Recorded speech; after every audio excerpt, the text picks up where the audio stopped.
चलिए हम शुरू करते हैं। घातांक एक्सपोनेंट बोलते हैं इंग्लिश में। तो इसके नियम हम महत्वपूर्ण 6 नियम का अध्ययन कर चुके हैं। महत्वपूर्ण जो 6 नियम हैं उसका हम लोग अध्ययन किए हैं और वही नियम बीच में हम हल करते जाएंगे तो वहां पर यथास्थान आते जाएगा, प्रयोग करेंगे। चलिए देखते हैं। कुछ और नियम है, जैसे ऋण 1 है, ऋण 1 का घात अगर सम हो तब क्या होगा, है ना। 1 के बारे में जानते हैं, अगर केवल 1 है कितने भी बार उसका गुना करें, है ना, 1 का कितने भी बार गुना करें तो उसका मान 1 ही आता है। 1 का घात कितना भी रख लें आप, ठीक है, कोई भी घात रख लें, ऋणात्मक धनात्मक कोई भी घात रख लें, लेकिन ऋण 1 की बात होती है ना। म्यूट करके रखेंगे। भूपेंद्र कुमार, है ना, भूपेंद्र कुमार,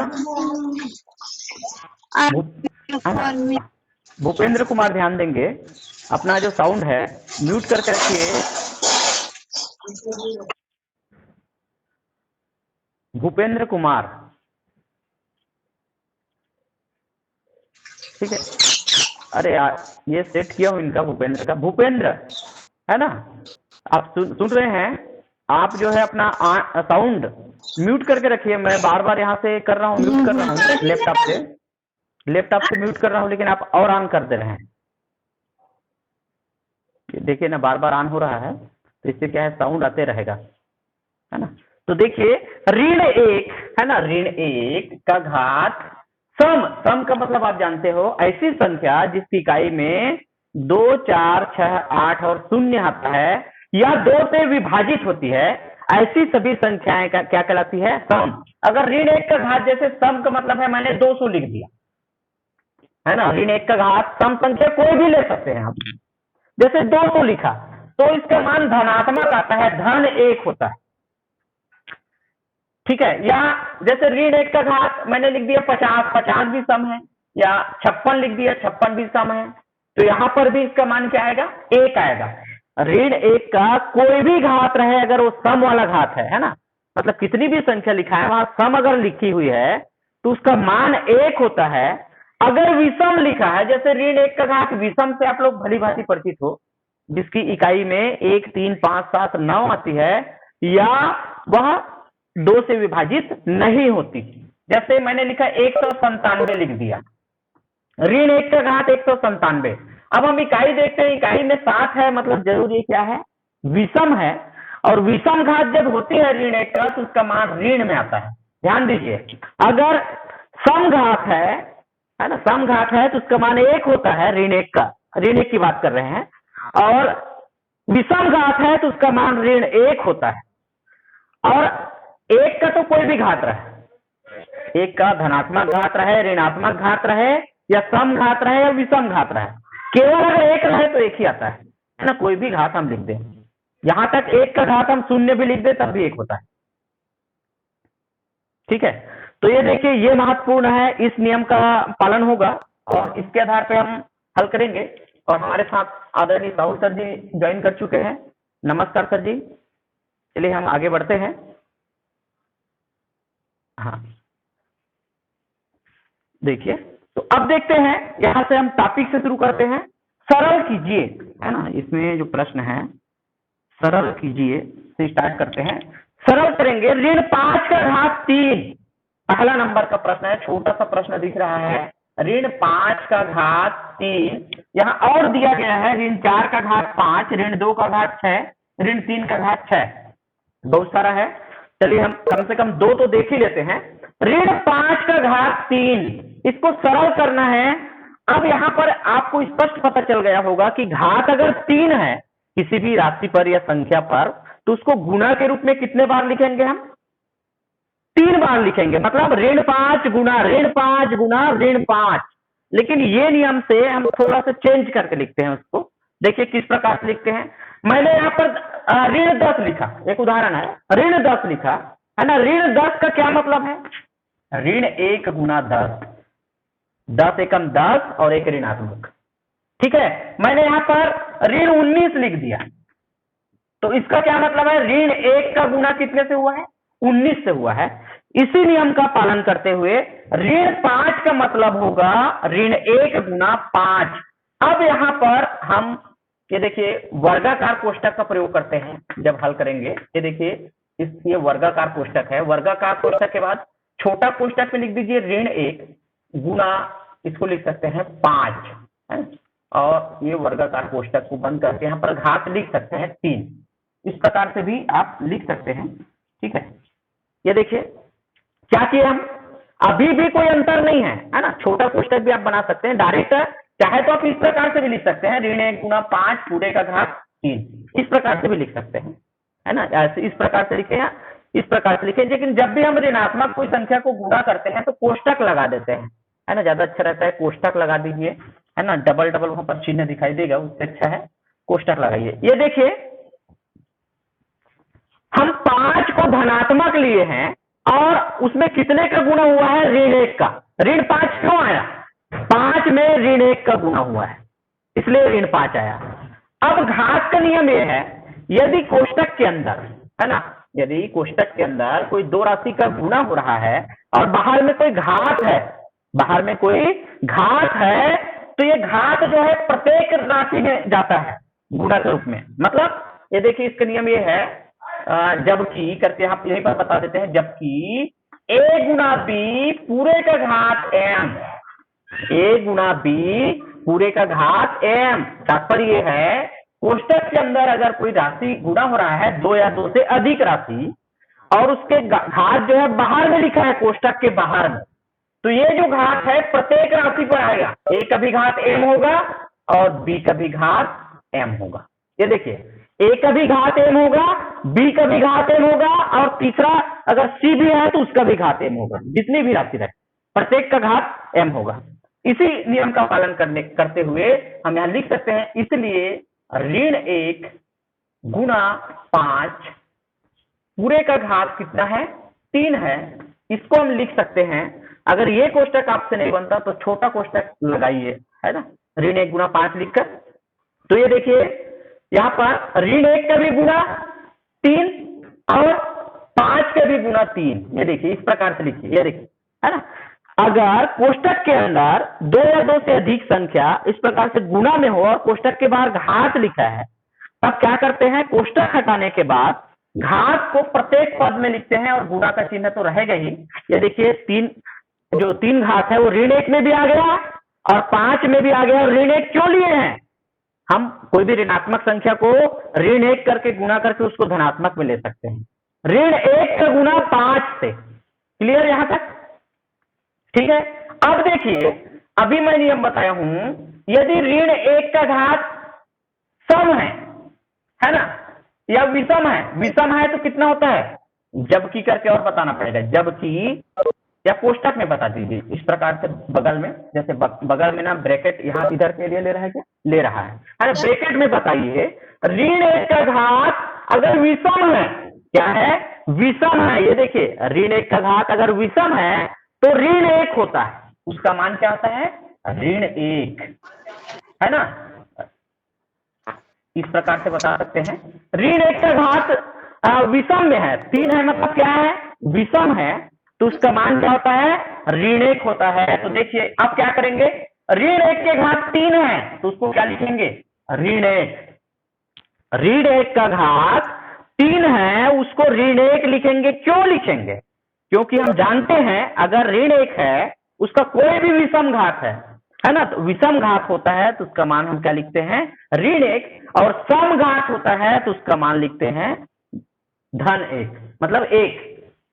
अब गुना 5 का त्रिघात, अब यहां पर अलग से कर सकते हैं, 5 का गुना 3 बार, 5 गुना 5 गुना 5, 5 का कितने बार, अलग अलग 3 बार लेते हैं, 5 गुना 5 गुना 5, 5 पंचे 25, 25 पंचे 125, ऋण 1 गुना 125, ऋण 1 गुना 125। अब हम वापस आ रहे हैं, ये देखिए वापस चल रहे हैं। अब ऋण 1 का गुना करेंगे 125 में, तो 125 का गुना 1 से करेंगे तो 125 आएगा। और जब हम गुणा करते हैं कोई संख्याओं को, एक ऋणात्मक और एक धनात्मक है, इसमें कोई चिन्ह नहीं है, तो मतलब ये क्या हो गया, धनात्मक, और इसमें क्या लिखा है, ऋण, अलग अलग है, एक ऋणात्मक और एक धनात्मक है तो ऋण में ही आएगा। दोनों ऋणात्मक है तो धन में आता है, दो धनात्मक है तब भी धन में आता है, लेकिन एक ऋणात्मक और एक धनात्मक है किस में आएगा? ऋण में आएगा। तो ऋण 5 का त्रिघात का जो मान आया वो ऋण 125 आया। ठीक है, तो इस प्रकार से हम इसको हल करेंगे। चलिए अगला और देखते हैं। यहाँ पर और दिया गया है, सभी को एक एक लेके चलते हैं ताकि हमारा आज का जो दोनों प्रश्नावली है वो कवर हो जाए, है ना। ये यहाँ पर कोई डाउट हो तो आप लोग जरूर बताइए। इसी से संबंधित और प्रश्न है उसको हम आगे बढ़ाते हैं। नीचे तो कवर नहीं होगा, हम मिटा के ही करते हैं इसको।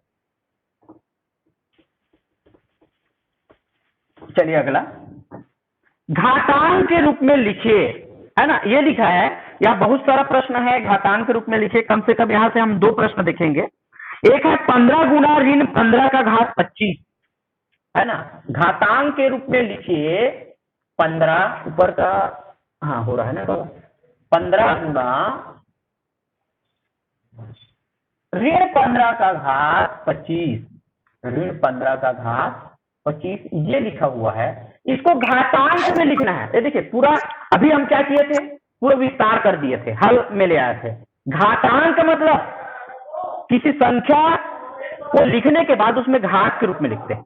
अगर उस संख्या की पुनरावृत्ति होती है, भूपेंद्र कुमार, है ना, आप ध्यान सुन रहे होंगे। आप अपना जो ये है साउंड है ना, म्यूट करके रखिए, है ना, बार बार आप ऑन कर रहे हैं। भूपेंद्र कुमार, ये देखो बार बार ये ऑन कर रहा है और म्यूट करके नहीं रख रहे हैं। भूपेंद्र कुमार सुन रहे हो? अपना जो माइक है जो आप फर्स्ट नंबर में दिखाई दे रहा है ना, उसको ब्लैक में मत कीजिए, है ना, वो रेड रहने दीजिए। ओके, चलिए तो ये देखिए 15 गुना ऋण 15 का घात 25, इसको घात के रूप में ही लिखना है। ठीक है, मतलब इसको हम जिस प्रकार से अभी ऋण 125 लाए थे ना, तो घात के रूप नहीं है, वो सामान्य रूप में आ गया। तो उसको घात के रूप में कैसे लिखेंगे? जैसे पावर है ना, घात लिखा है, इसी रूप में इसका उत्तर आना चाहिए। तो कैसे बनाएं इसको? तो देखिए इसको जब हल करेंगे तो पहले तो जब ऐसे इस प्रकार से बड़ा अगर पद आ जाता है 15, क्या 15 अभाज्य गुणनखंड है? अभाज्य है। 15 भाज्य है, उसका गुणनखंड बनता है 3 गुना 5, 3 पंचे 15। पहले अगर बड़ी संख्या कोई आती है तो उसका गुणनखंड निकाल लीजिए, अभाज्य गुणनखंड। मतलब 15 को हम लिखेंगे 3 गुना 5, है ना। तो देखिए किस प्रकार से लिखेंगे इसको। पहले तो एक प्रश्न को लिखते हैं, 15 गुना ऋण 15 का घात 25 है। अब अलग अलग करते हैं, 15 को लिखेंगे 3 गुना 5, है ना, 15 को लिखेंगे 3 गुना 5। इस प्रकार से फैक्टर निकाल लीजिए, गुणनखंड निकाल लीजिए। गुणा, ये देखिए गुणा है। अब ऋण 15 का पहले हम समाधान कर लेते हैं, ऋण 15 को कैसे लिखें। तो चलिए हम यहीं पर लिख देते हैं, पहले की तरह और आ रहा है ना। देखिए ऋण 15 को लिखेंगे ऋण 1 गुना 5। आप लोग देखिए वर्गाकार कोष्ठक बनाने में अगर दिक्कत है तो इस प्रकार से कोष्ठक बनाइए। ऋण 1 गुना 5, सॉरी 15 है, ऋण 1 गुना 15। ये देखिए ऋण 15 को कैसे लिखेंगे? कोई भी अगर ऋणात्मक संख्या आएगा यहाँ पर, उसको ऋण 1 करके उसको धनात्मक कीजिए। ये देखिए 15 का ऋण 15 का मतलब है ऋण 1 गुना 15, और इसमें जो घात है वो है 25। अब घातांक का नियम क्या है ना, घातांक का नियम क्या है? अब एक बार इसको ले सकते हैं, इसको फैक्टर ले सकते हैं। ये देखिए 3 गुना 5 गुना, देखिए टुकड़ा में बांटिए, उसी को कहते हैं गुणनखंड। 15 को जिस प्रकार से 3 गुना 5 लिखे हैं, यहां भी इस 15 को 3 गुना 5 लिख सकते हैं। तो देखिए क्या हो जाएगा, ऋण 1 गुना 3 गुना 5, अभी भी वही मान आ रहा है, 5 या 15 गुना ऋण 1 ऋण 15 का घात कितने हैं? 25 है। लेकिन घातांक का नियम है, क्या नियम है? यदि a गुना b पूरे का घात m बराबर a का भी घात m और b का भी घात m, अर्थात कोष्ठक के अंदर 2 या 2 से अधिक राशि जब गुणा के रूप में हो और बाहर में घात का चिन्ह हो, तो जब कोष्टक हटाएंगे तो प्रत्येक में हम घात को अलग अलग लिख सकते हैं, ठीक है। तो इसका क्या हो जाएगा, इसलिए 3 गुणा 5 गुणा, ये देखिए सब में घात आ जाएगा। ऋण 1 का घात कितना हो जाएगा, ये देखिए कोष्टक क्यों लगा रहे हैं यहाँ पर, क्योंकि ऋण 1 है, ऋणात्मक चिन्ह भी है, तो इसको कोष्टक में ही लीजिए। ऋण 1 का भी घात 25, और क्या है 3 है, 3 का भी घात 25, और क्या है यहाँ पर 5 है, 5 का भी घात 25। यहां तक कोई डाउट नहीं होना चाहिए। ऋण 15 को हम लिखे हैं ऋण 1 गुणा 3 गुणा 5, 5 या 15, 15 एकम 15।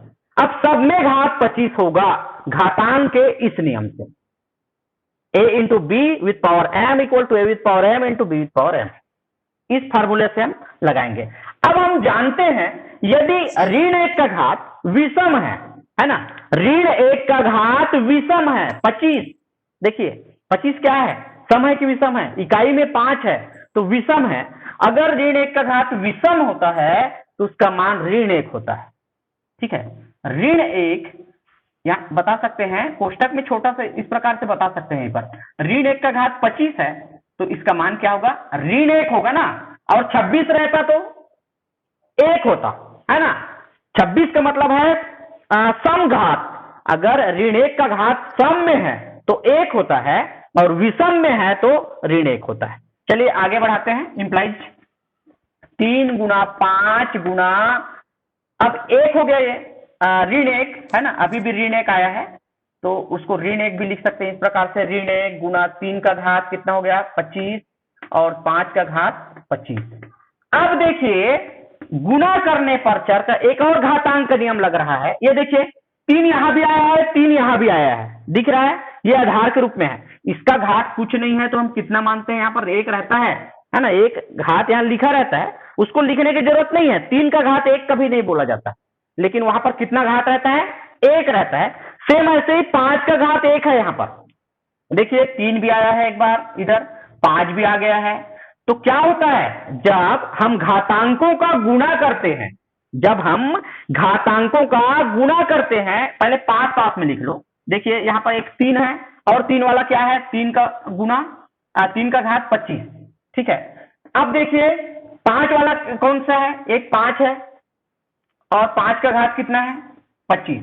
अब क्या बचा, ऋण 1, उसको अलग से लिख दीजिए, ठीक है।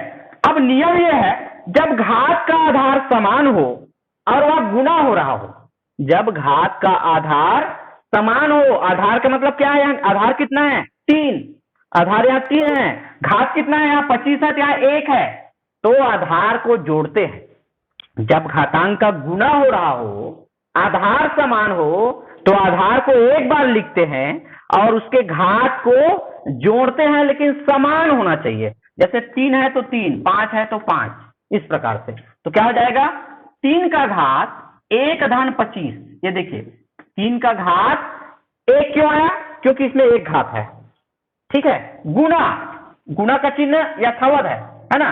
अब 5 का घात इसी प्रकार, 5 का घात 1 धन क्या हो जाएगा 25, क्योंकि एक घात यहां है और 25 घात यहां है, गुणा ऋण 1। अब देखिए 3 का घात 25 और 1 क्या हो जाएगा, जोड़ेंगे तो 26, 3 का घात 26 गुणा कितने का घात 26, 5 का घात 26। अब ऋण चिन्ह को सामने में लिख देते हैं। ऋण 1 से, देखो 1 से कोई भी संख्या को आप गुणा करते हो तो कुछ बदलता है क्या, नहीं बदलता, इतना ही आएगा, लेकिन ये ऋण चिन्ह जरूर आएगा। एक ऋणात्मक है तो ऋण लिखेंगे, कहीं पर एक आधा और ऋणात्मक आ गया तो धन में आ जाता है ना। तो ऋण चिन्ह को सामने लिखिए। ये देखिए ऋण 1 का गुणा हो गया, ठीक है, 1 का गुणा हो गया ना, 1 का गुणा करने से कोई संख्या का मान थोड़ी बदलता है, उतना ही आता है। सिर्फ हम क्या लिखेंगे, ऋण चिन्ह को। देखिए 3 का घात 26 और 5 का घात 26, इस प्रकार से ये घातांक के रूप में आ गया है। इस प्रकार से हल कीजिए, ठीक है। चलिए अगला देखते हैं, और यहां से एक और है, घातांक के रूप में लिखे, मिटा दूं, नहीं यहां तक तो कवर हो ही जा रहा है। चलिए अगला देखते हैं। यहां से एक और प्रश्न देख लेते हैं।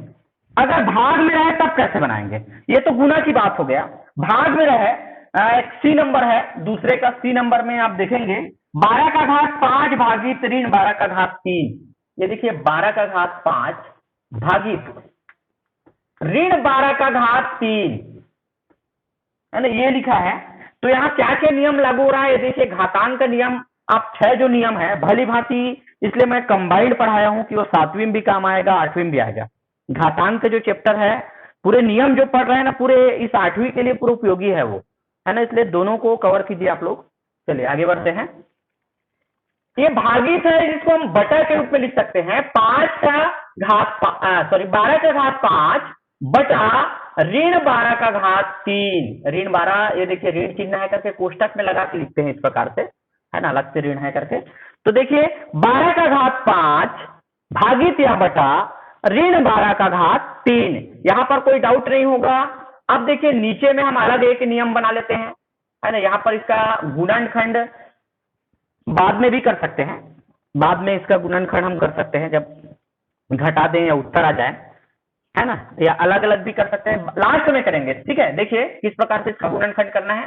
तो देखिए इसको लिखेंगे पहले की तरह, ऋण 12 आ गया, देखिए अभी तक हम बनाते आ रहे हैं, एक बार ऋण 5 आया था, अभी ऋण 15 आया था, तो उसको क्या लिखते हैं, ऋण 1 गुना 12 पूरे का घात 3।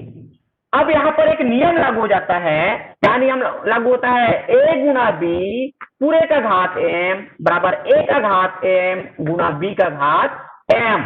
यदि कोई दो संख्या गुना में हो या दो से अधिक संख्या गुना में हो और उसमें कोष्टक के बाहर कोई घात लिखा हो, तो घात प्रत्येक पदों में जितने भी राशि या पद है उस सभी में लगता है। अर्थात क्या हो जाएगा, 12 का घात 5 ऋण 1 का भी घात 3 और 12 का भी घात 3। ठीक है, यहां तक कोई डाउट नहीं है। चलिए मैं इधर कवर कर लेता हूं दोनों साइड लेते हुए, है ना। अब देखिए 12 का घात 5 ऋण 1 का घात 3 का मान क्या आएगा, आप लोग बताइए। ऋण 1 का घात 3 है तो क्या मान आएगा, ऋण 1 का जो घात है वो विषम है, क्या है, विषम है, तो विषम है तो ऋण 1 ही रहेगा, क्या रहेगा, ऋण 1 रहेगा, ठीक है। और 12 का घात 3 को ज्यों त्यों लीजिए, है ना। ये एक देखो कितना सारा नियम लगता है घातांक का। अभी यहां पर कौन सा नियम लगा, या लिख दीजिए ऋण 1 का घात 3 बराबर ऋण 1, है ना। ऋण 1 का घात 3 बराबर क्या हो गया, ऋण 1, मतलब विषम संख्या है ऋण 1 का घात, तो ऋण 1 होता है, तो ये आ गया। अब देखिए अगला स्टेप, अब ये इसको सोचिए, 12 का घात 5 बटा 12 का घात 3, 12 का घात 5 बटा 12 का घात 3, है ना। तो इसको कैसे बनाएं, तो ये घातांक के नियम से बनता है, a का घात m बटा a का घात n। ये देखिए इस प्रकार से अलग अलग कर लीजिए ना, इसका जोड़ा पेयर इसके साथ बना लीजिए। ये समझिए आप, जो बटा के रूप में 12 का घात 5 है, उसके बटा में डिवाइड में क्या है, भाग में क्या है, 12 का घात 3 है। ये देखिए आधार समान है, यहां भी 12 है, यहां भी 12 है। जब आधार समान हो घातांक में, जब आधार समान हो और भाग के रूप में हो, किस रूप में हो, भाग, ये बटा के रूप में लिखे हैं, मतलब किस रूप में है, ये भाग के रूप में है। भाग के रूप में हो तो उसके घात को घटाते हैं। जैसे गुणा में अभी हम जोड़े थे, देखे होंगे आप, 25 और 26 किए थे, वो गुणा में जुड़ता है घात, लेकिन अगर वही भाग में रहे तो घात को क्या करते हैं, घटाते हैं। तो क्या हो जाएगा, देखिए ऋण 1 जो है ये ऋणात्मक में जो है ऊपर लिख सकते हैं, है ना, गुना, ये ऋण 1 को ऊपर भी ले जाओ तो कोई फर्क नहीं पड़ेगा, मतलब वही है ना। ये ऋण जो ऊपर जाता ही है, जब भी हम भिन्न में पढ़ाई जब करेंगे, आप पढ़ोगे भिन्न के अध्ययन करोगे, तो अगर वो ऋण नीचे में है तो उसको ऊपर में लिखा जाता है ना। हम जब शो करेंगे तो एक ऋण है तो ऊपर शो करते हैं, तो ये ऋण ऊपर आ जाएगा। अब देखिए यहाँ पर 12 का घात 5 में कितना घटेगा, 3। ये देखिए आधार समान हो और घातांक भाग के रूप में हो, तो एक बार आधार को लिखिए और ऊपर वाला जो घात है उसमें नीचे वाले घात को घटाइए। अंश में जो घात है उसको हर के घात से घटाइए। और ये घातांक का कौन सा नियम है, ये देखिए a with power m into divide a with power n, a का घात m बटा a का घात n। ये देखिए ये क्या बताता है, आधार समान है, घात अलग अलग हो सकता है, बराबर भी हो सकता है, और बटा का चिन्ह है, तो क्या करते हैं, एक बार एक बार हम किसको लेते हैं, आधार को लेते हैं, और ऊपर वाला जो घात है m, उसमें नीचे वाले घात को घटाते हैं। ये घातांक का नियम लग रहा है। देखिए आप घातांक का नियम भली भांति पढ़िए। अब क्या हो जाएगा, ऋण 1 गुना 12 का घात कितना हो जाएगा, 5 में कितना घट गया, 3, 5 में कितना घट गया, 3, तो 2 आ गया। अब 12 का गुणनखंड निकाल लीजिए, टुकड़ा कर लीजिए। देखिए 12 का गुणनखंड कैसे निकाले, है ना, 12 का गुणनखंड कैसे, किस प्रकार से आप निकालेंगे, यहाँ पर यहाँ कर लेते हैं। ये देखिए 12 का गुणनखंड निकालना मतलब हम कहाँ से भाग देना शुरू करते हैं, अगर भाग जाता है तो हम 2 से स्टार्ट करते हैं। किसी भी संख्या का अगर गुणनखंड निकालना है ना, तो अगर सम है तो हम 2 से शुरुआत कर देंगे, नहीं तो उसके बाद आगे बढ़ा के चेक करते रहते हैं। ठीक है, ये देखिए तो 2 6 का 12 और 2 से जाएगा, 2 3 6 और 3 1 3। तो देखिए 12 को लिख सकते हैं 2 गुना 2 गुना 3। ये 12 को क्या लिख सकते हैं, ये देखिए आप कैसे लिखेंगे, यहाँ पर थोड़ा चेंज हो जाएगा, 2 गुना 2 गुना 3, कोष्टक लगाना पड़ रहा है क्योंकि 12 के घात में कितना है, 2 है। 12 के घात में कितना लिखा हुआ है, 2, इसलिए 12 का मान क्या है, 2 गुना 2 गुना 3, 2 दूने 4, 4 तिया 12, इसके घात में 2, और घातांक का नियम हम बार बार, ये देखिए ये वाला नियम यहाँ पर भी लागू हो गया। अगर कोष्टक के अंदर में विभिन्न संख्याएं या राशि गुणा के रूप में हो, बाहर में अगर घात हो, तो क्या करते हैं, प्रत्येक में उस घात को लिखते हैं और गुणा के रूप में ही रहेगा वो। मतलब ऋण 1 गुना 2 का भी घात 2, और यहां पर भी 2 का भी घात 2, और यहां पर 3 का घात 2। अब 2 का घात कितना आ गया, 2 और 2 4, है ना, समान है तो घात को जोड़ दीजिए। देखिए एक और नियम लग रहा है, गुणा कर रहे हैं, समान आधार वाला कोई घातांक को गुणा करते हैं, है ना, दिखाई नहीं दे रहा है। चलिए यहां पर मैं कवर कर लेता हूं। देखिए यहां पर जो लिखा क्या है, ऋण 1 गुना 2 का घात 2 गुना 2 का घात 2 गुना 3 का घात 2। अब देखिए यहाँ पर 2 और 2, यहाँ आधार समान है तो घात जुड़ेगा। ऋण 1 गुना 2 का घात 2 और 2 कितना हो गया, 4, और 3 का घात 2। अब ये ऋण चिन्ह से गुणा कर रहे हैं तो सिर्फ ऋण सामने जाएगा, बाकी 1 से गुणा करने पर वो बदलता है क्या, किसी का मान नहीं बदलेगा। इस प्रकार से लिख सकते हैं, ऋण 2 का घात 4 गुना 3 का घात 2। ठीक है, तो ये हो गया। अब देखते हैं अगला टाइप का, आप लोग नोट जरूर कीजिए। चलिए थोड़ा सा लॉन्ग भी बन जा रहा है ना कोई। हाँ चलो अगला देखते हैं, दूसरे प्रश्नावली का है। यहाँ का आपको थोड़ा और इजी लगेगा, तथ्यता की जांच वाला एक प्रश्नावली के हम देखते हैं, सरल कीजिए। अब दूसरे प्रश्नावली चलते हैं, सरल करना है। ये देखिए 3 का घात 4 पूरे का घात 3 गुना 3 का घात 4 पूरे का घात ऋण 5। ठीक है, यही तो है। हाँ ये ठीक है। ये देखिए सरल करना है, सभी जो है सभी जितने भी इधर और देखेंगे ना, स्टेप थोड़ा छोटा बनेगा, है ना, इतना लॉन्ग नहीं बन पाएगा।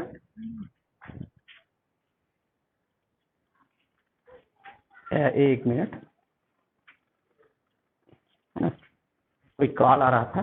चलिए अब देखते हैं, यहां पर भी देखिए पहले की तरह आधार समान है ना, यहां से देखने में समझ में जाता है आधार क्या है ना। कहीं पे साउंड आ रहा है, म्यूट करके रखेंगे। आधार समान है, ठीक है, आधार बराबर है। ये देखिए 3/4 3/4, यही आधार माने जाएगा। एक अब अंश और हर में दे दिया तो एक साथ ले सकते हैं। 3/4 को पूरा ले लीजिए, पूरे के घात में क्या है 3 है, और 3/4 पूरे के घात में ऋण 5 है। तो इसको कैसे सरल करें, तो देखिए जब आधार समान होता है तो उसके घात को जोड़ा जाता है। यहां लिख सकते हैं, एक बार तो प्रश्न लिखिए, 3/4 पूरे का घात 3 और 3/4 पूरे का घात ऋण 5। ये देखते हैं यहाँ भी आधार मतलब 3/4 है, यहाँ भी आधार 3/4 है, मतलब दोनों तरफ क्या है, आधार समान है। और किस रूप में है, गुणा के रूप में। तो घात को जोड़ा जाता है, मतलब घातांक का नियम है। जबकि a का घात m गुना b का घात m, ये क्या बताता है?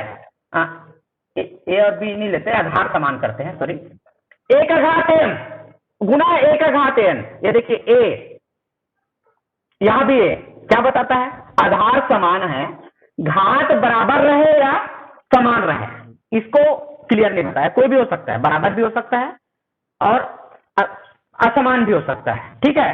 तो क्या करते हैं हम, देखते किसको है, आधार एक जैसा होना चाहिए और वो गुणा के रूप में होना चाहिए। ये देखिए, तो क्या करते हैं, एक बार आधार को लिखते हैं और उसके घात को जोड़ देते हैं, उसके घात को जोड़ देते हैं। इसलिए 3 का घात 4, 3/4 पूरे का घात 3 गुना 3/4 पूरे का घात ऋण 5 बराबर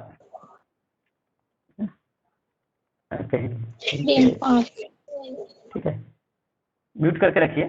अब देखिए क्या लिखेंगे, आधार को एक बार लेंगे 3/4 3/4 3/4, अब इसके घात को जोड़िए, यहाँ पर 3 है और 3 के बाद धन, लेकिन यहाँ पर देखिए ऋण 5 लिखा है, तो कैसे लिखे इसको?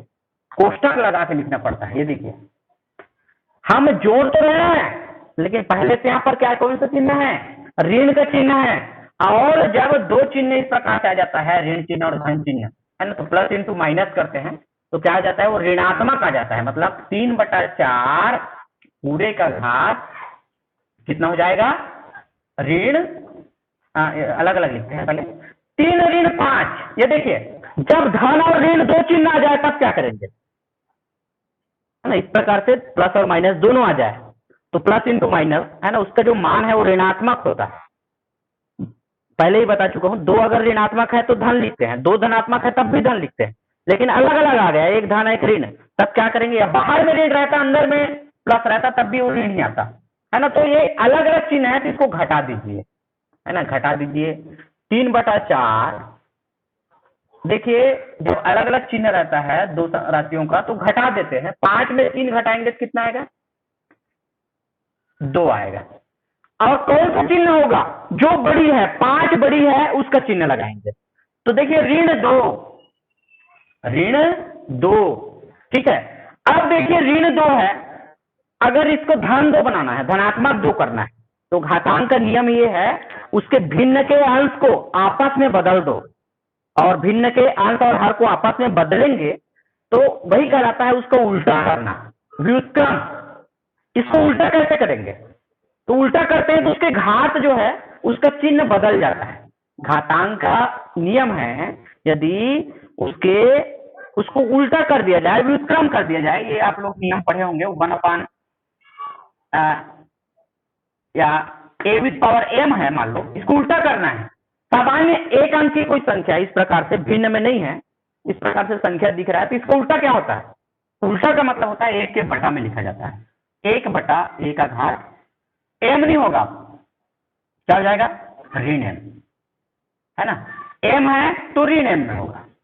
उल्टा जब करते हैं तो घातांक के जो चिन्ह है बदल जाता है, मतलब ये हो जाएगा 4/3, है ना, ठीक है, 4/3 और पूरे का घात क्या जाएगा, 2, है ना।